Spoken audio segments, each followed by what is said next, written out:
Hi everyone. It's JMO. I am here to do another video. We do have some pretty heavy topics that I think need to be kind of talked about more. And because the more we conversate about them and the more we make it a thing, the more we're making action to work towards those goals. I do want to do a reading as well, just because I feel like the more I also do this, the more I'm going to understand it and the more I'm going to like kind of get better at it. Practice makes perfect. Um, I hope everybody's having a good day. Um, I haven't really been feeling very good for like the past week. I don't know why that keeps happening, but I have been pretty lucky to not have really been sick um, in a while.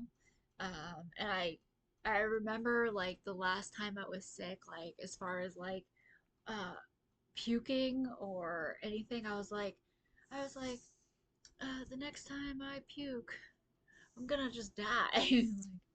I'm not a fan of it. I don't like it. It takes me out. It makes me feel horrible. So pray for me, y'all. Let me get better. I don't want to be sick. And also, I had yesterday off and I had today off, so it's like it also tends to hold off until I'm ready to go to work again. So like tomorrow I'm gonna be like, oh my god, I'm so sick, I feel crappy. So hope that doesn't happen either.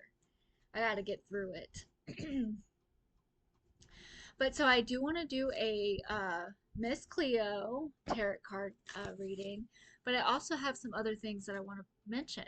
Um, and like when I'm out and about on my day, and even before previous making like videos and things, I've always wanted to be like an advocate for certain issues that happen in our world, and kind of have a platform or be somebody that's like known to be involved in it because it does matter to me.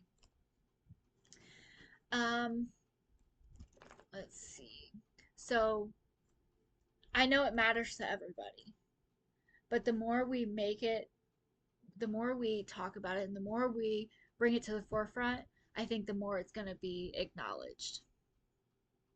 I understand a lot of people have families, a lot of people have a lot of other things going on in their life, um, which kind of doesn't necessarily mean that they don't care about the situation, but their life starts getting entangled and wrapped up with their priorities, you know. Whereas I'm kind of like, it's not that I don't have priorities, not that I don't have things to take care of, you know, it's hard to just take care of myself. So it's like I get it, but at the same time I have a lot of time to think about things that are going on. So the first thing I searched was guns, and just kind of did like a search on, and I get it, like I don't want everything to always be super negative. But these are the facts and these are the statistics, and they are real life issues happening in our world. So I looked up facts, and I also went on to like government sites like .org, like supposed to be like factual. So give me a second. Okay, we are back. So this is the CDC. Let's see, still going. Firearm injuries and deaths continue to be a significant public health problem in the United States. More than likely the entire world. They happen to be like a attachment for harm, and bad things happen with guns. Okay, so let's see.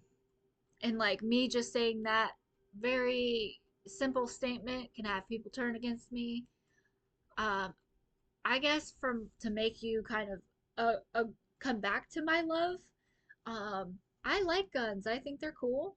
I used to grow up, me and my best friend like would run around with little like airsoft guns and like do drive-by shootings on people and stuff. Like it's silly, it's fun. But I feel like that's where we need to go with this. We need to make this world more of a game.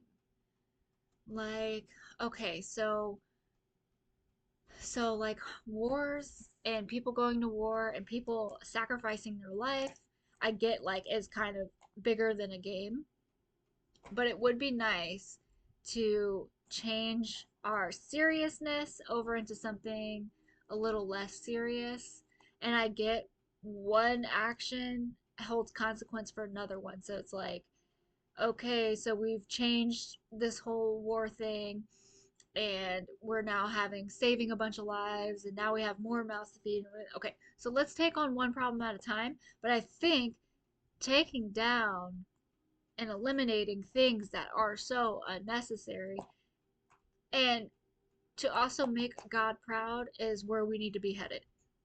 So, um, let's see. Okay, it's a problem in the United States.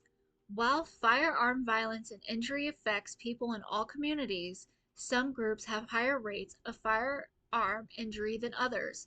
I think that's something that we already know, and it's something like at the dinner table conversation. Like as much as as much as I'm like sitting here saying, oh, it needs to be brought more attention, we need to keep bringing it to the forefront, like it has been. It has been. Like, but when nothing happens and then you go into your day and then even like a week from now or a month from now, a year from now, and it's still the same, you don't feel like anybody's hearing you. Okay.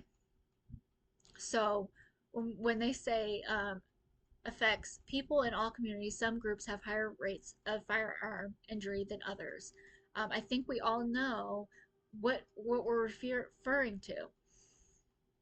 Um, I'm not going to put. I don't want to be the person to sit here and put a race on something because I'm not trying to feel like I'm attacking anybody. I love all people. I have a lot of respect for the black community. I have a lot of respect for um, I was watching a video the other day, and there's all different like views and forms on this, and this is like all coming out at once, so it's hard for me to like put into words and elaborate correctly. Um, but so like there's some people that are highly comfortable with just saying white, black, tan, highly comfortable with it. Me growing up, I had a really hard time calling like a person black. Like I don't know, like I just didn't really like doing it. I didn't like calling myself white. I don't like it. But like for some whatever reason, like I feel a little bit more comfortable with it because I feel like everybody's just kind of like that's our way of describing things. So like I mean, but it can come off offensive. And I don't want to offend anybody. I love people very much. I'm sorry that people are struggling. I'm sorry that people are um, killing each other and shooting each other and feeling like that's like an okay way of living. And like, because I remember growing up and like being young and naive and not thinking anything mattered. Like, oh yeah, let's go watch these two people fight each other. And then you get there and they're smacking each other in the face, and you're just like, I can't watch this. I can't watch this. This is terrible. So it's like, there's no talking sense into certain people. But if we change this again more into something more fun and less serious, we might be able to have an impact. Like just because that's the way were grown up and like buck wild and crazy and like so it puts you in this place where you're like, okay, well, do you want to take that away from somebody else? That's that was like a part of things being fun, but like unfortunately sometimes those things have severe consequences. People die, people, you know you end up getting in a fight with somebody and killing them. That's no longer something worth doing. Um, In 2022, there were more than 48,000 firearm related deaths in the United States. That's about 132 people dying from a firearm related to injury every day. More than half uh, of the deaths were suicides, and more than four of out of every 10 were homicide. So more than 4 out of 10 were homicides. More people suffer from non-fatal firearm related injuries than die. But lately, I've been seeing like with videos and stuff, like people just coming up and basically assassinating you. Like they're shooting you in the face, they're shooting you in the head. As sick as that is, and then to think like in your struggling communities, which is really really sad because it's almost like it's being ignored. We should want better for our communities. We should want better for our country. We should want better for people, for humans.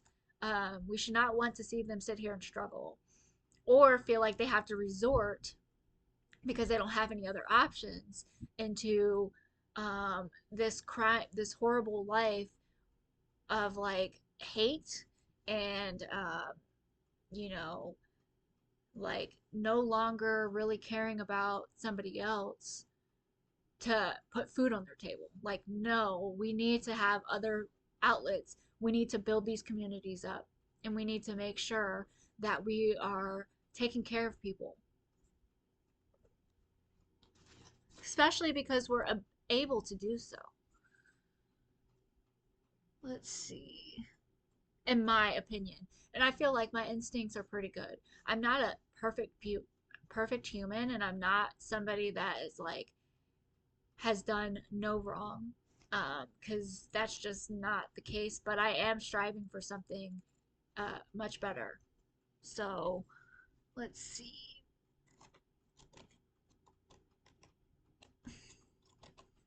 Firearm injuries were among the 5 leading causes of death for for peaches for people in ages 1 through 44. In the U.S., firearm injuries were the leading cause of death among children and teens 1 through 19. Who is affected? Some groups have higher rates of firearm injury than others. Men account for 86% of all victims of their firearm death. Okay, come on, guys. Let's pull it together. Stop shooting people. Rates of firearm violence vary by age, race, and ethnicity. Ethnicity. I can't say that word. All right. Firearm homicide rates are highest among teens and young adults, 15 to 34. Black or African American persons, American Indian or Alaska Native persons. I didn't realize Alaskans were like going around shooting people. Hispanic or Latino persons. So, the sad part there is they don't, the highest was not in your white group. It's not saying white people.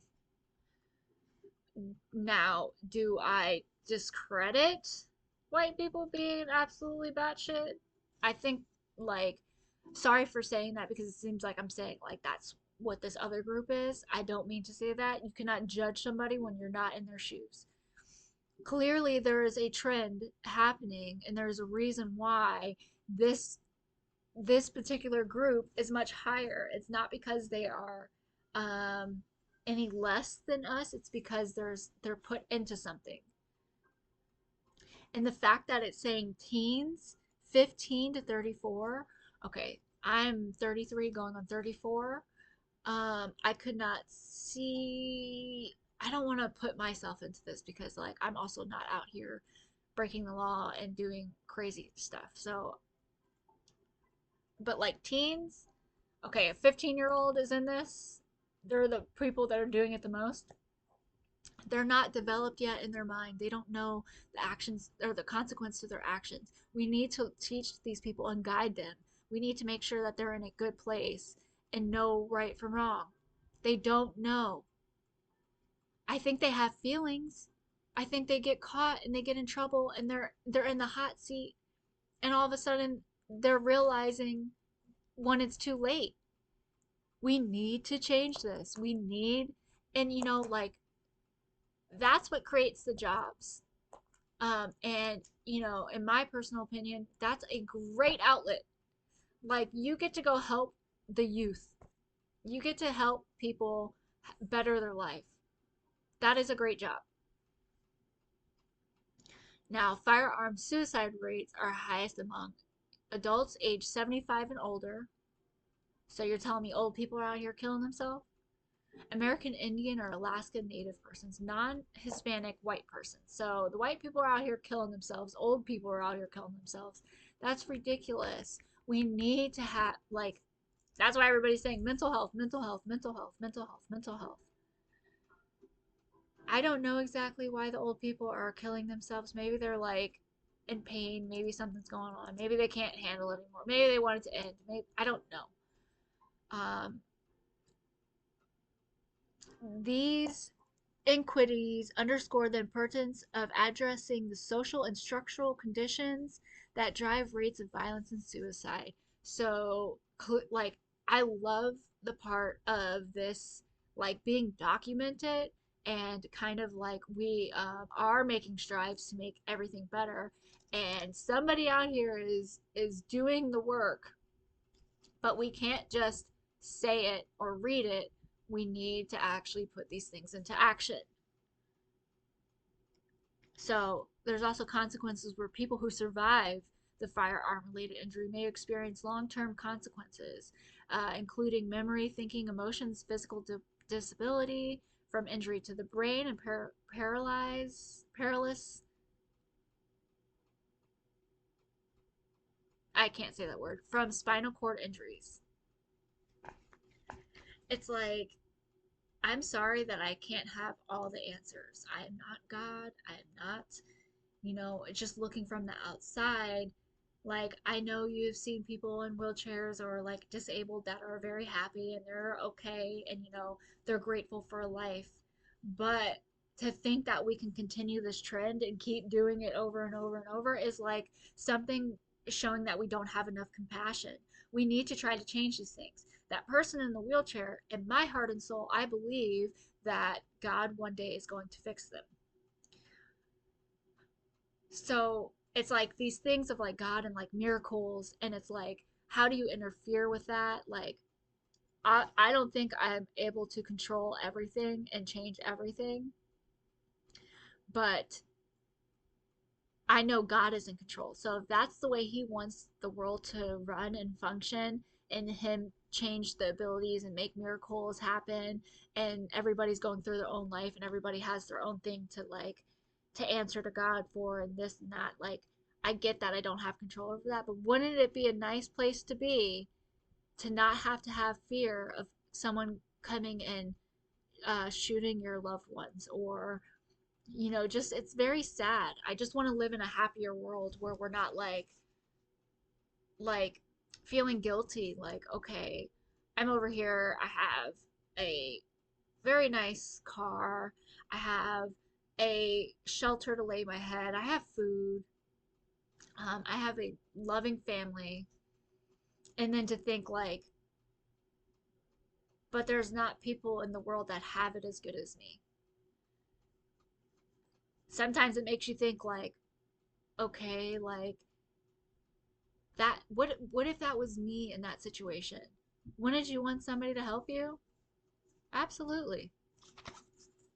I think the people that are suffering need to know that we care, need to know that we are coming to help them. They should not be out there stranded, not knowing how to fix this. Like, more and more, we are very mediatized. We have cell phones, we have everything, we can see what's going on. Where before, you would basically only know about like what's going on in your neighborhood, like, oh, there's a fire truck, wonder what just happened over there. Oh, that person, something happened to them. But now you know your surrounding area. Like, okay, I'm over here in this area and people are being wrapped up in rugs and murdered. Like, let's let's not resort to this. Let's fix our world so we don't have to think about our husbands or our people in our life killing us. It's terrifying to not have enough trust in anybody. And it's like when you think about it, sometimes like I don't know, I'd be watching 2020 a lot. And it's like all those crime shows and stuff, like people will kill the husband or kill the wife like over financial situations. That's terrifying. Like you're gonna have to be somebody really really close to me to ever get close to me. You know, it's like I'm not dying. I'm not taking that chance. I feel like I've become way more smart than just like naive and like sure, let's go ahead and be super committed even though I don't even know you at all.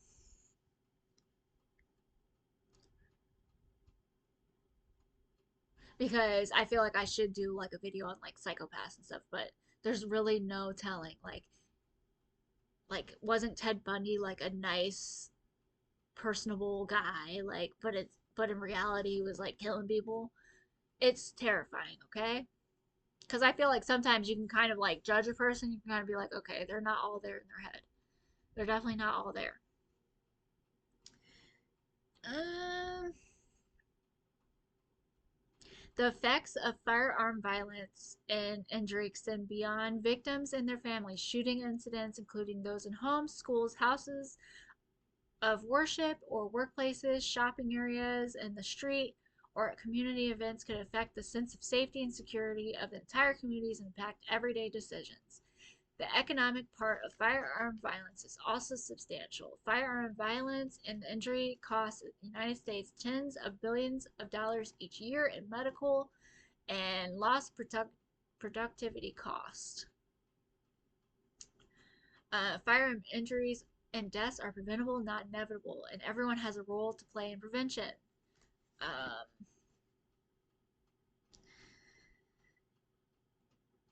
so I feel like this is another topic. Is like, okay, it's telling you, I'm not doubting it. I don't know enough about it, but like every time you listen to the news or like, okay, let's say the hurricane comes through and they're like, this is trillions of dollars that has come from here, and then like this is telling you billions of dollars. It's like I'm pretty sure they're just making up a number and there really is no money. And this is a different topic and stuff, but it's like, is all of this just made up? And if it is, keep printing some made up money and start handing it out. And I get it. It's more than just this like simple answer. You can't just be like, voila, magic, or can you?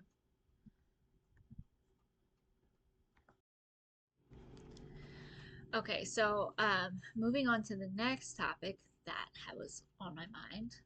I need to get my drink. I got Dunkin' again. Oh crap. Okay, we're still rolling. The next topic on in Jackie's world, in Jackie's mind,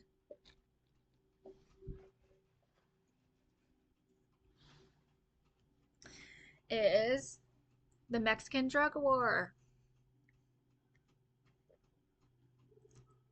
So I'm not all the way positive on this one either, but I'm pretty sure Mexico does not have a government. Um, so like, don't don't take this on as facts. I'm not all the way sure, but I'm pretty sure the cartel is running Mexico at this point. Let's see, and it's known as the Mexican drug war. I wish it would stop so I can read it. The Mexican drug war. This is Wikipedia, also known as Mexican War on Drugs. Um, okay, war against the narco. So it's like, how do you, how do you? This is why like this is all in God's hands, but we're still able to support love and we're still able to like support in a godly way. But it's like it's hard to judge something like, okay, did the cartels just gain enough power to take over Like you can agree with it in a way, and again, I don't know all this information. I don't know exactly what's going on. But it's like you can agree with it to a certain part, but then at the same part it's like you still need to like give up some certain things. Like, okay, if you guys are trying to enforce power on like having drugs and stuff, does not mean that you can also go around and like rape people and kill people and just, I mean, like you shouldn't do those things. Like you shouldn't go around like just slitting people's throats and stuff. Like that's crazy.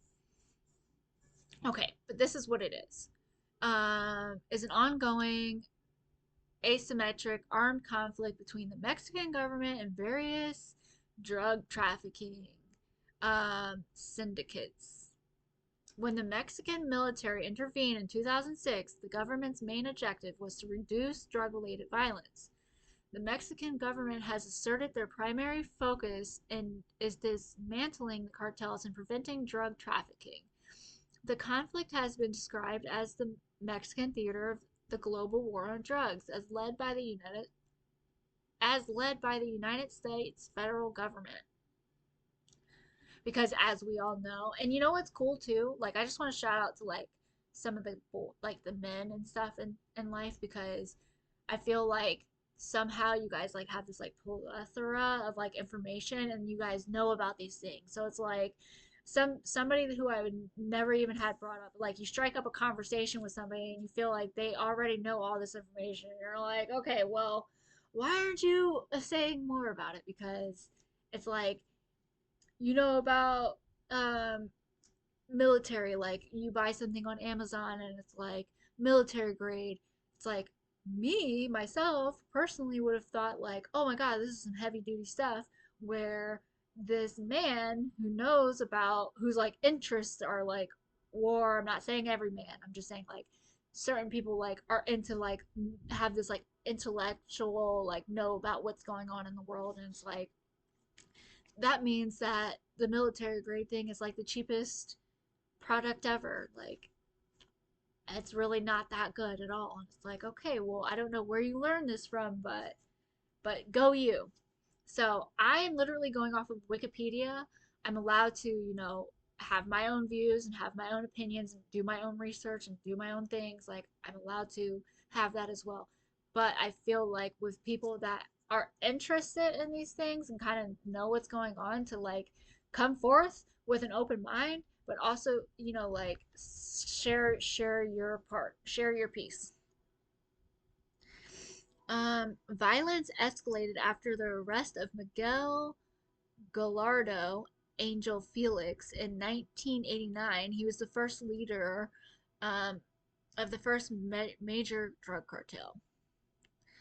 Um, After his arrest, the alliance broke and high ranking members formed their own cartels, fighting for control of the territory and trafficking routes. So basically, they have just they have more power and controlling, like we're gonna traffic drugs, like we're gonna sell drugs, and we have more power than the government, so they are overtaking the government for their drugs. Federal law enforcement has been recognized at least 5 times in 1982 in various attempts to control corruption and reduce cartel violence, because it's not just drug trafficking, it comes with all of this crap following it.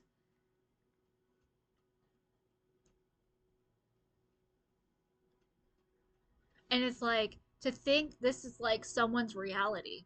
You have cops and law enforcement, and like, yeah, you may not agree with that. You may want these people to go away, but like they're over there fighting to try to keep people safe. And it's literally like being overtaken by a cartel and changing the ways of life into what they want it to be. People are terrified. It's like it's pretty sad to think like some people are literally terrified of their life. Like they can't come outside. Um, and Like it's a shame to be like, "Oh, I don't want America to be that way." No, we don't want America to be that way. There are probably some places in America where people are afraid to come outside. Like, terrible. But it is sad to think like potentially like it could end up being a worldwide thing. I know I could be over exaggerating at this point. I know there's a lot of good people out there. I know a lot of people want like they have number one. Like I need to look up how many people have like families and stuff because I'm pretty sure majority does not want their family in danger. Like majority of people are going to like risk their own life before letting one of their children get harmed by somebody. Um, but like we need to start fighting against this because we don't want that to be the way we live in our world. We're trying to go towards heaven. We're trying to go towards, good things happening for all of us. And, I'm sorry that people think like drugs and stuff is like the best thing in the world. I'm not knocking it. I'm not trying to take it away from you, but if you're going to do drugs, then you need to make sure you're not sitting here stabbing someone to death or shooting them for drugs or whatever, like we just need different changes in this little predicament. Like women do have rights, men have rights. You respect me, I respect you. If I don't want to have sex with you, I don't want to have sex with you. Like that's the way this is going to go. Like if you look to your left and you look to your right of your sister and your sister or your friend and your friend that are females, I'm not trying to leave the man out. Men can be sexually abused as well. Not discrediting you. I love you to death. I wish that never happened to you, and it does happen to men too because I know somebody that was a man or a boy and was assaulted. So forgive me. Like it's not forgotten about. It's not okay. And but like when you again, I'm back to my point though. Like looking left to right, like there's a chance that your left and right have been sexually assaulted. It's like I don't know. It's pretty sad because I don't want to speak as for everybody, but like it's pretty sad to think like some people might minimize something or like oh it wasn't so bad. Like no, you actually never should have been disrespected in that first place. Like I don't care. It's like yeah, we are strong, we are resilient, we are do have strong hearts. Wild hearts can't be broken. It's like thank God for God. Um, and I am a strong believer in one day him kind of like taking away your pain and you not remembering it. And like I'm sorry that that's what it is. Like recently I've been like thinking I also have high anxiety, but it's almost like impending doom. Like it's like okay, we're good right now, but what happens if like tomorrow something happens where like you're kind of like in a danger situation? Like I don't feel like being hurt. I don't feel like people coming in here and dominating me. Like no, I don't want that life. Okay, so we got the cartels going on.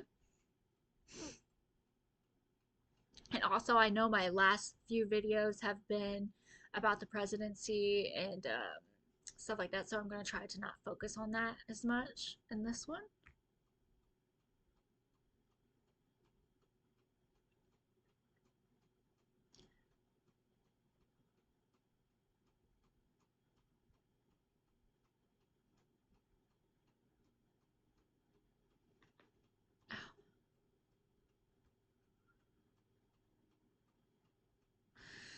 How can we help Mexico? There are a few ways that North Americans can help Mexico resolve its drug trafficking crisis. The first option, which has this is NACLA.org. The first option, which has dominated policy making, would be for the U.S. and Mexican military law enforcement forces to collaborate in pushing illicit production and trafficking out of Mexico and into its neighboring countries. That's a significant challenge given Mexico's proximity to the United States. but such efforts appear to be gaining ground. Much to the dismay of the governments and societies in Central America and the Caribbean. Mexico's smaller neighbors to the south and east are even more vulnerable than Mexico to the temptations, corruptions, intimidations of transnational criminal organizations. Mexican successes in displacing illicit drug production and trafficking from its territory only can hurt its neighbors while doing nothing to reduce the illicit drug consumption in the United States. So, what else can the United States do? Because, yeah, that didn't seem like a very good answer. Like, oh, can't come in here, but you can go over there to South Asia. You go. Like, what kind of answer is that?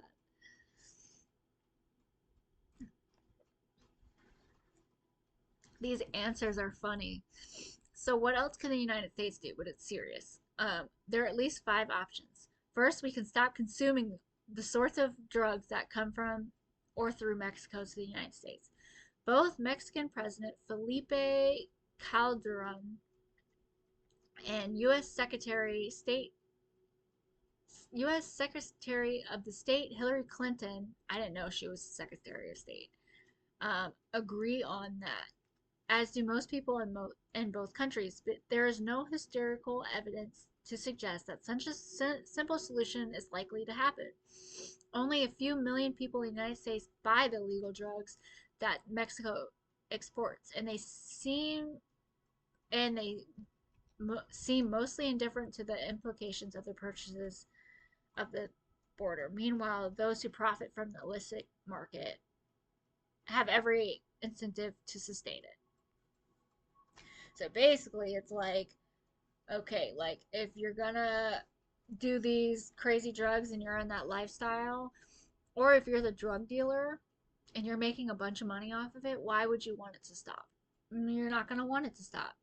And then same if you're the drug user, a lot of the times those people do not give a care in the world. They just want to get their next fix and they don't even know what they're consuming. They're just doing it. Like, "Oh yeah, this stuff is good. Sure, give me some." Their mind is not there. Don't expect them to be like, "Sorry, not buying this." That's not their mind isn't in a judgment place. The third option is legalizing marijuana.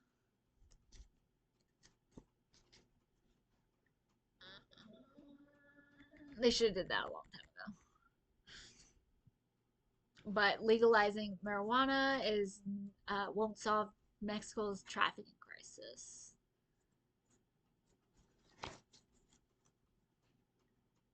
So basically, it's like, okay, legalize marijuana so the government can take control over it, and you won't have to smuggle in pounds or whatever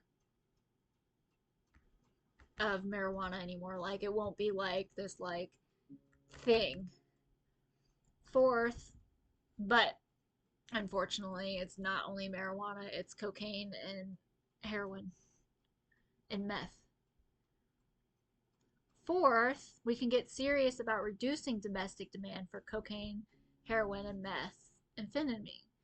Since most of these drugs are consumed by a minority of particularly heavy users, the best ways to reduce demand are to make diverse treatment options readily available to addicts without ideological constraints, and allow those people who are unable or willing to quit obtain the drugs they desire from legal regulated sources. Programs in Europe and Canada that provide pharmaceutical heroin to people addicted to illegal heroin have proven highly successful in reducing illegal heroin use as well as crime, disease, and death. Objections to initiating such programs in the U.S. are grounded solely in politics, not science.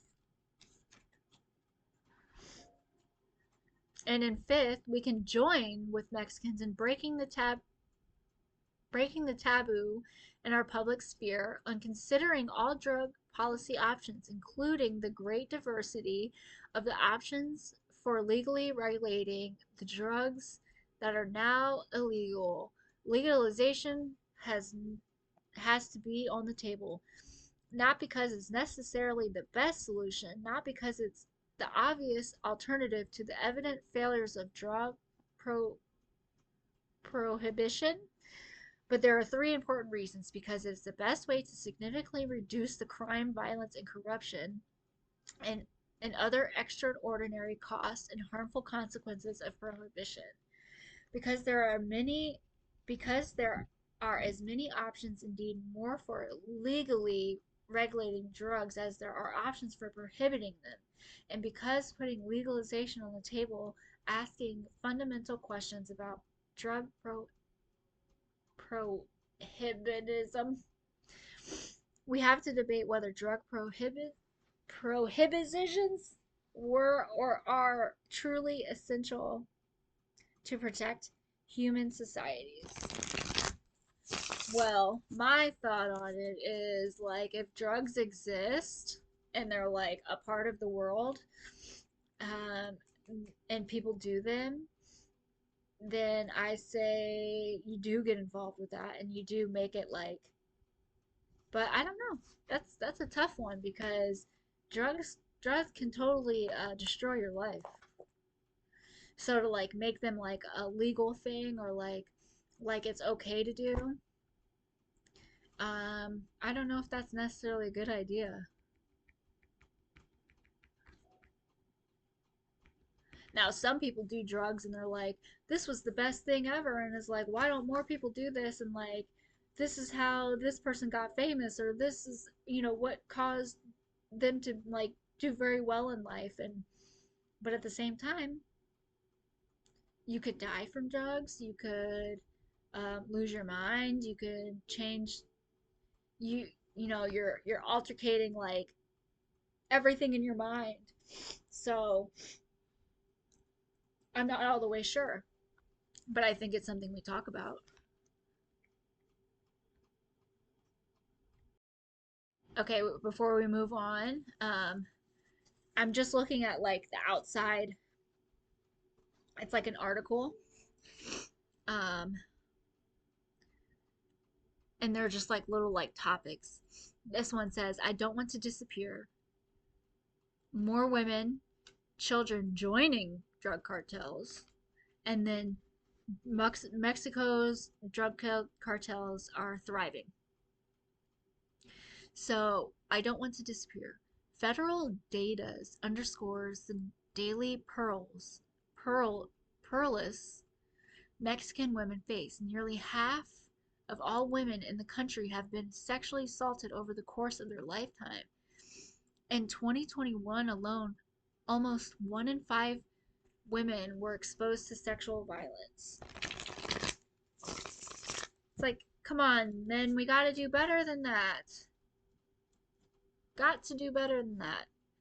I would, if I was a man and I took advantage of somebody, I'd feel so ashamed. Like you have lost your man card. Okay, Mexico's drug cartels are thriving. When a group of strangers turned up at an uninvited Christmas party in a Volcanic colonial area courtyard in Salvatierra, central Mexico last year, the simple revelers asked them to leave. Shortly after the young party goers danced to live music, the gate crashers returned with armed gunmen, and the order: kill them all. Using automatic weapons, the assassins sprayed the revelers with 195 bullets as they attempted to flee, according to investigators. 11 dead bodies were recovered from the blood-stained courtyard and 14 people injured. Even in a country weary of extreme violence, the massacre of unarmed partygoers in Guanajuato state had the power to shock. Despite national outrage, it took 2 months for authorities to arrest anyone. When they did, they detained 2 people accused of firing the shots, but not those ordering the killing. Organized crime and violence are hardly new to Mexico. The country's first cocaine cartel formed in the early 1980s. A quarter of a century later, conservative President Felipe Calderon launched an all-out war on drugs, plunging the country into a bloodbath. But Mexico's organized crime problem has worsened dramatically during the 5.5 years of populist left-winger Andres Manuel Lopez Obrador's presidency. Security expert says, and has become so serious that it threatens the country's future. Polls show that a security is top voters' concern ahead of presidential election on June 2nd. For more than a decade, the dominant drug groups have been fragmenting, generating a host of smaller splinter gangs who fight over turf today.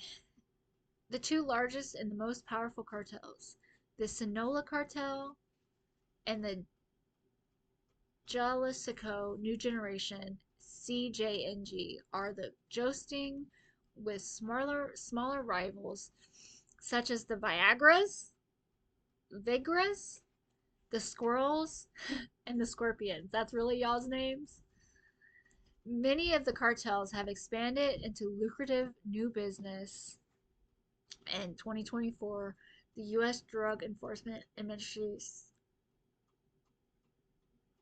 called the cartels transitional criminal organizations because they are involved in arms trafficking, money laundering, migrant smuggling, sex trafficking, bribery, extortion, and a host of other crimes.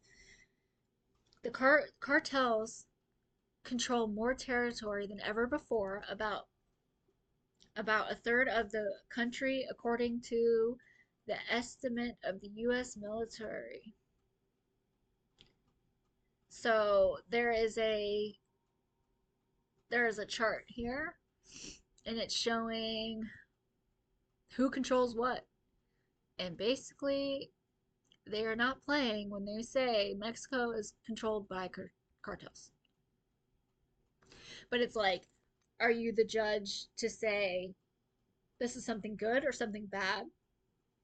Maybe this is me assuming things. It's not me being factual, but like to say like they didn't want their government to run, so they made all these gangs and just took over? Or is it something genuinely, which is kind of how I'm leaning towards, is like something just terrible and just bad people are ganging up and taking over? Terrible. Okay, so there was also something that I saw. It was like hugs, not guns, or like hugs, not bullets, and it like failed. And that's pretty much my approach. It's like, come here, I'll give you a hug. Like, let's stop being so evil.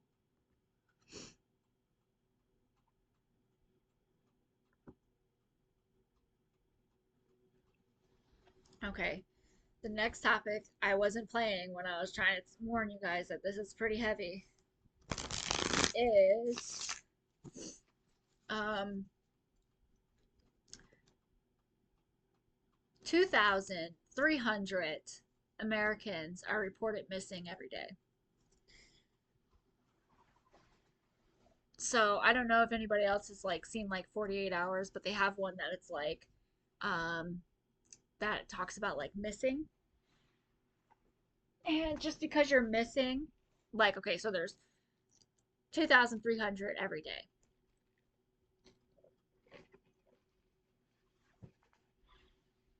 It doesn't necessarily see how many are like found in that day, but like let's say your child went over somewhere without telling you something and you're like gonna call the police really quick because you're terrified. So like that number might be a little bit, but still like that's how many are calling every day. That's how many cases are coming up every day in the United States. So it says on average, this is Wikipedia again. On average, fewer than 350 people under the age of 21 are abducted by strangers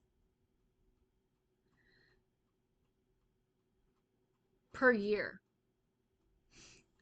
Fewer than 350 people under the age of 21 are abducted by strangers, because like it breaks it down into like Amber Alerts and stuff. Like sometimes like that missing person or whatever is like taken by like the parent or whatever, but then they have like, okay, but like if you want to know like creeper people, I'm not saying the parent's not a creeper, but I'm saying like like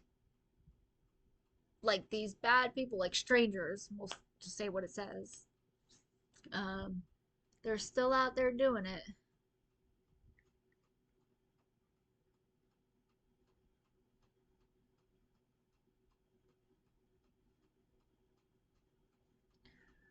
It's like you got to be careful.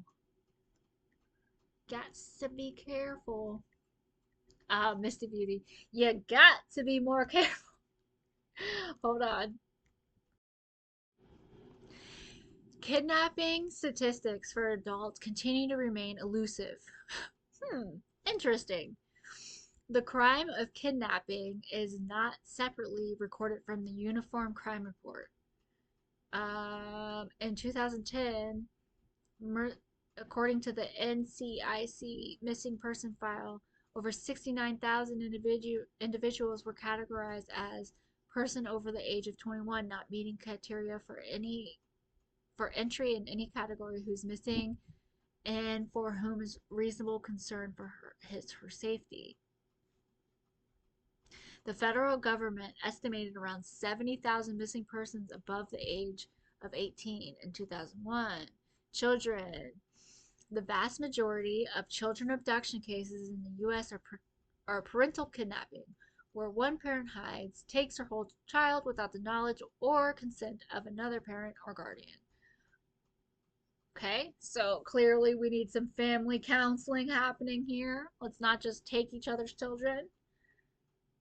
Um,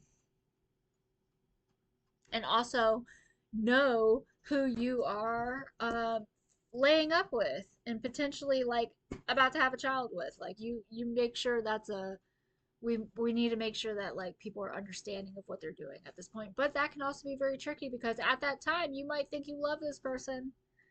You might think that you would do anything for them. You might think that they are your everything. And then in reality, this baby pops out and you hate, like, do not like them at all. Okay, let's see. So it's hard. I get it. It's a tough situation. Let's see. So fewer than 350 people under the age of 21 have been abducted by strangers from 2010 per year. Per year. That's still way too many, y'all. It's still showing you like there's like a percentage around your safety. Like it's still happening. And I would actually like to know what it was last year.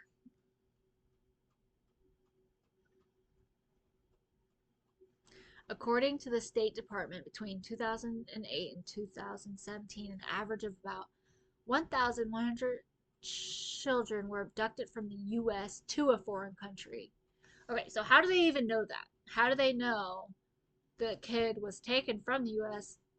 into a different country? How do they know that? How about you return that child?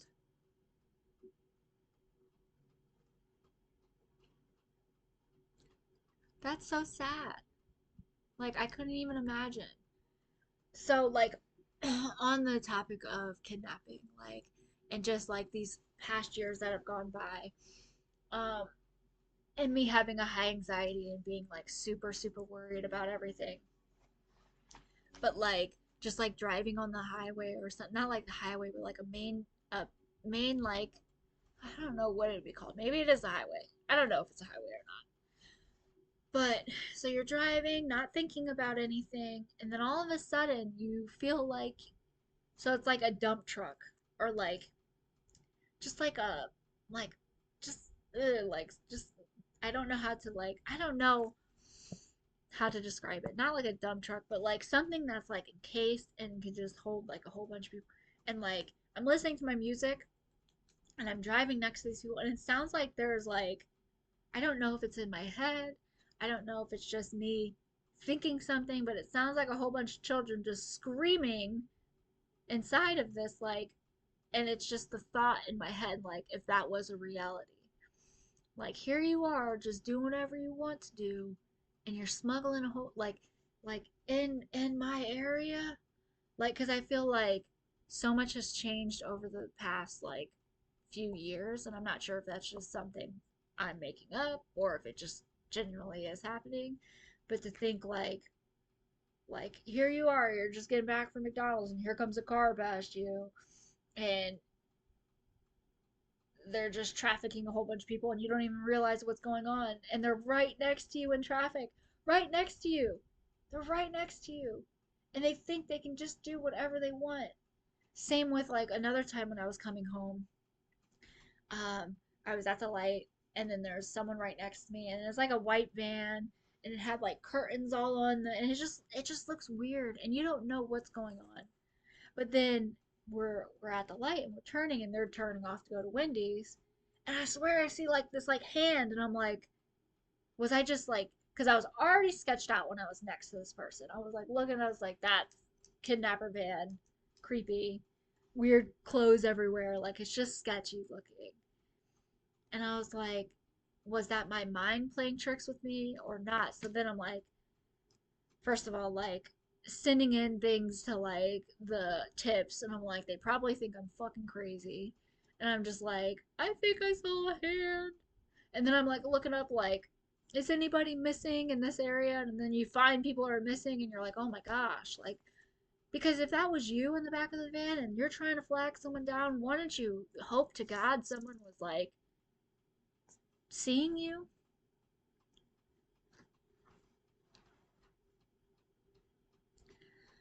It's terrible.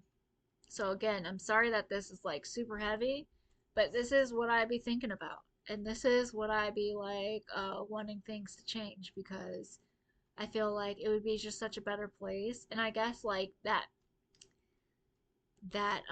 risk or like chance of something happening to you was never going to go away because we all have free will, we can do stuff, but we could still be making our world a better place. I don't care. I believe in that. So if you're struggling with hunger, um, it says to reduce hunger and appetite, consider the following science-based approaches. Eat enough protein. Um, it increases feelings of fullness. Opt for fiber-rich foods. High fiber intake slows digestion and releases fullness hormones.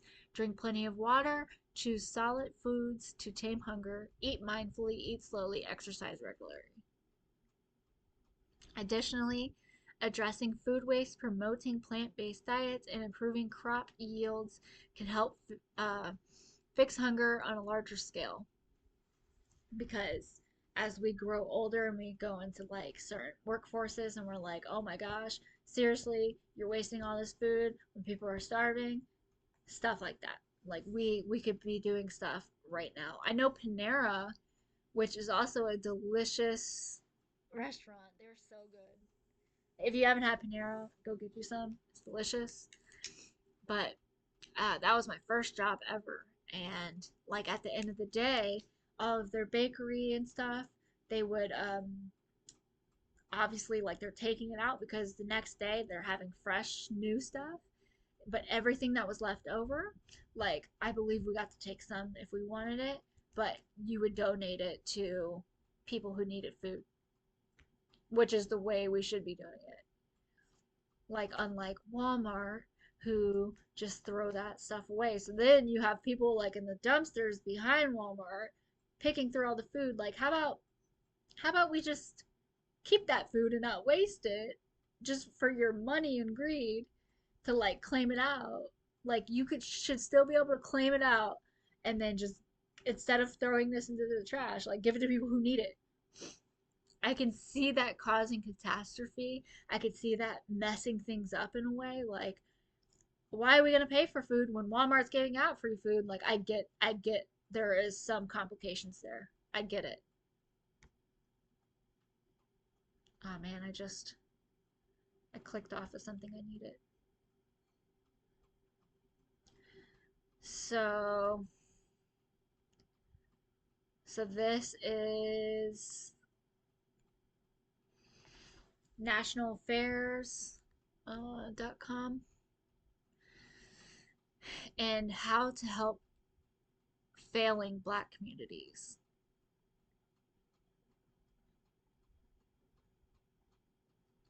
So it starts off talking about Donald Trump, um, talking about he was accusing or holding someone responsible for the rat and rodent infested mess in the West Baltimore. Okay, let's just read it. Okay, it says in July 2019, President Donald Trump accused the now late Congressman Elijah Cummings of being responsible for the rat and rodent infested mess in West Baltimore section of the district he had represented since 1996. Trump's language was intemperate and insulting, and it was clear that he had no interest in solving the problems of West Baltimore himself. But the problems he pointed to were all too real. As the progressive journalist Zaid Jalani summarized in the title of his Guardian article, The Uncomfortable Truth, Baltimore has problems, and Democrats are to blame. The failure to make a meaningful difference in the beleaguered black neighborhoods, not just Baltimore, but around the country, is not due to the lack of care or dedication on the part of Democrats. Indeed, many, including Congressman Cummings, have earnestly dedicated their lives to helping these communities. The problem is an unwillingness to support initiatives that can truly make a difference in the lives of residents of these troubled neighborhoods. Such initiatives often strike those on the left as distasteful either because they smack of victim blaming or because they undermine other key democratic interests. Unfortunately, due to entrenched narratives and misguided preoccupations, the very Democrats who are the most dedicated to helping black neighborhoods are often the ones who fight tooth and nail against policies that have proven to be effective. No serious person denies that fighting racism is important or that our nation's historical sins must be faced, but by focusing exclusively on these important big picture issues, we risk ignoring more immediate problems faced by this generation of lower income black young people. Neighborhoods overrun with crime, millions of disconnected young adults, and failing a public education system. Healing the wounds of slavery and eradicating racism will take the work of generations. But there is no reason why taking those problems seriously must be done by the exclusion of addressing some of the concrete problems faced by the populations that Democrats and all of us desperately want help right now. A better approach would focus on helping people living in impoverished black neighborhoods by making those neighborhoods safer and more functional through better education policies, and carefully executed I don't know the words. Perhaps such concrete improvements in poor neighborhoods will help put all Americans on a path for just a, on a path to a more just and more equal future. My insight on it is okay, so we tear down trees, we make new developments, we put money into like I know the the subdivision I live right now, like before we all got here or whatever, it was like one road and it's like out here in the middle of Pasco and it's like farmland, and we could potentially be like sitting on like a sinkhole, just like we've like we're like these like newer developed neighborhood that have like tore down trees and tore down all of these things. So it's like I think we need to stop, stop, and focus on these cities that need to be uplifted. Stop focusing on tearing down more land, taking away more land when there is parts of our country that need to be targeted, that need to have reconstruction, that need to have um, more businesses and stuff going on. I think the community itself should have a say in kind of what goes in and what goes out. But let's build up those communities. Let's fix their houses. Let's make it a better place to live. Come on, with everybody with me now. Because there are some people in a place that don't necessarily need anything to change or improvement. Like, okay, you got a neighborhood that's chilling over here. They got a park. They got, down the street, they got a Dollar Tree. They got little like businesses going on. They got basically everything they need. And then you're going in there and like fixing the park and doing the park over again, or fixing the trail and improving this little area when this community is suffering. How about we choose the community that's suffering over the one that already has everything and is content? And once we have uplifted everybody in this red area, danger zone, and we want to continue to improve and go forward, sure. But until we fix the areas like the ghettos and stuff like that, we should not be fixing anything else. They should be the number one priority. Why can't that make sense to everybody? Like, I cannot speak for, people that are in like horrible living conditions and stuff. Like, I don't necessarily know. um, but it is a sad thing to think like, oh, you don't have air, you don't have electric, you're living off of candles.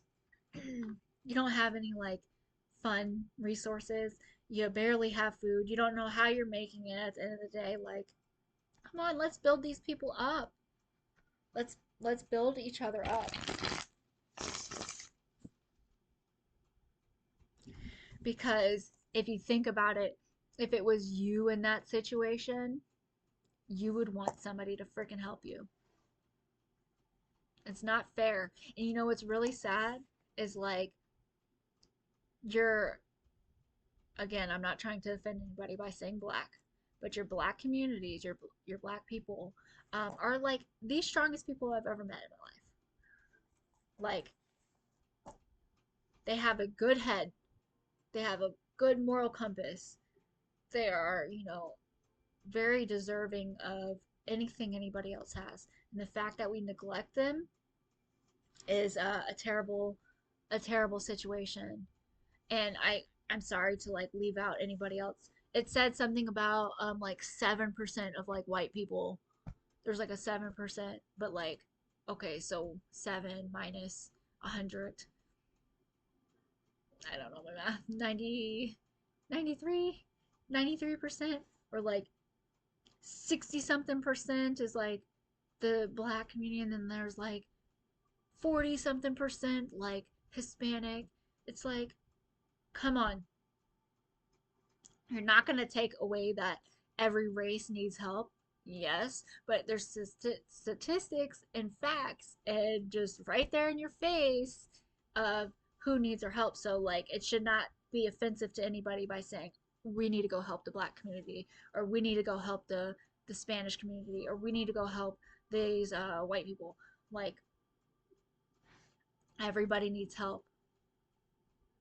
But to be like, oh, we need to go help the black community, and be like, oh, white people need help too. Like, okay, we're not taking it away from you.